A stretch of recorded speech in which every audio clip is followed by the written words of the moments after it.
উত্তর কোরিয়া স্টাইলে চুক্তি সই করতে মস্কোয় ইরানের প্রেসিডেন্ট। ক্রমবর্ধমান অর্থনৈতিক সমস্যা ও অন্যান্য চ্যালেঞ্জ মোকাবেলায় একটি ব্যাপক কৌশলগত সহযোগিতা চুক্তি সই করার জন্য রাশিয়ায় পৌঁছেছেন ইরানের প্রেসিডেন্ট মাসুদ পেজেশকিয়ান। খবর এপির। জানা গেছে, মস্কোর আলেকজান্ডার গার্ডেনের ক্রেমলিন প্রাচীরে অজানা সৈনিকের সমাধিতে ফুল দেওয়ার পর পেজেশকিয়ান রুশ প্রেসিডেন্ট ভ্লাদিমির পুতিনের সঙ্গে বৈঠক করবেন। গত বছরের জুলাইয়ে পেজেশকিয়ানের নির্বাচনের পর এটি তাদের তৃতীয় বৈঠক। ক্রেমলিনের মুখপাত্র দিমিত্রি পেসকভ বলেছেন, বাণিজ্য ও সামরিক সহযোগিতা থেকে শুরু করে বিজ্ঞান, শিক্ষা ও সংস্কৃতি সহ সব ক্ষেত্রে দুই নেতা সমন্বিত কৌশলগত অংশীদারিত্ব চুক্তি করবেন। 20 জানুয়ারি যুক্তরাষ্ট্রের নবনির্বাচিত প্রেসিডেন্ট ডোনাল্ড ট্রাম্পের অভিষেকের আগে এই চুক্তি সই হচ্ছে। তিনি ইউক্রেনে শান্তি প্রতিষ্ঠা এবং ইরানের বিরুদ্ধে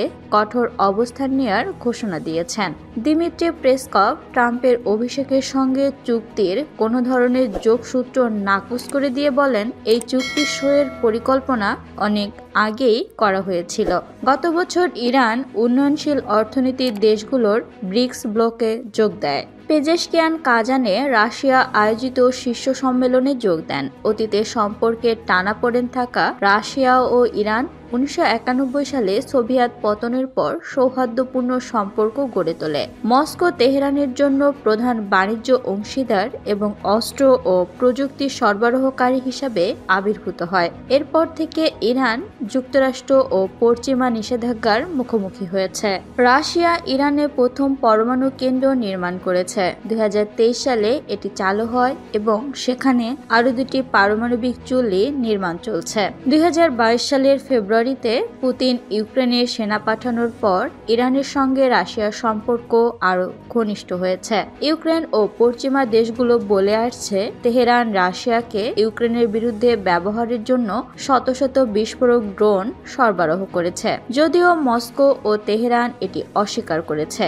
এর আগে গত 14 জানুয়ারি রুশ পররাষ্ট্রমন্ত্রী সের্গেই ল্যাভরভ বলেছিলেন, ইরান ও রাশিয়া একটি ব্যাপক কৌশলগত অংশীদারিত্ব চুক্তি সই করতে যাচ্ছে।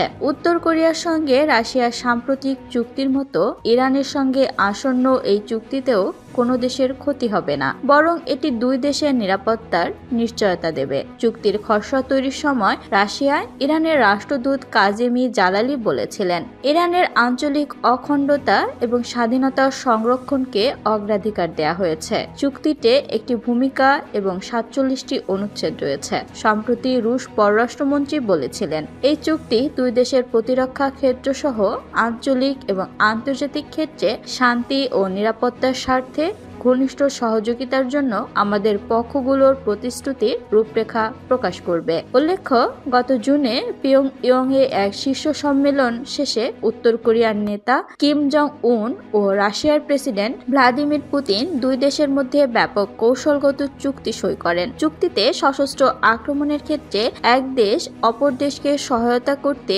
এগিয়ে আসবে বলে প্রতিশ্রুতি দেওয়া হয়েছে।